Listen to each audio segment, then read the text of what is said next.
என்ன சொல்றாங்கன்னா தண்ணி வந்து சாயங்காலம் இங்க வருமா, ஒரு நாளைக்கு 5000 லிட்டர் தண்ணி உங்களுக்கு கிடைக்குது.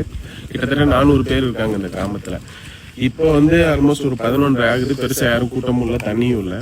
ஆனா சாயங்காலம் தண்ணி வந்ததுக்கு அப்புறம் ஆட்கள் வர ஆரம்பிச்சிருவாங்க. கிட்டத்தட்ட நைட்டு 2 மணி 3 மணி வரைக்கும் இவங்க வந்து தண்ணி எடுத்துட்டு இருப்பாங்க. ஜி 2 बजे 3 बजे इधर पानी कभी सोएगा आप? सोना पड़ता है नहीं, दिन में फिर काम पे जाना पड़ता है, रात को पानी भरना पड़ता है. जब पानी नहीं होता तो रात को ही भरना पड़ता है पानी.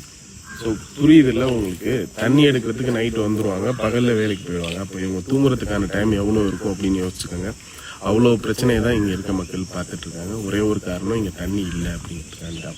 இன்னொரு விஷயம் நாங்கள் புரிஞ்சுக்கிட்டது என்ன அப்படின்னா, இந்த பகுதியில் வந்து ஆனுவல் ரெயின்ஃபால் வந்து கிட்டத்தட்ட 1800 மில்லிமீட்டருக்கு மேலே இருக்கு.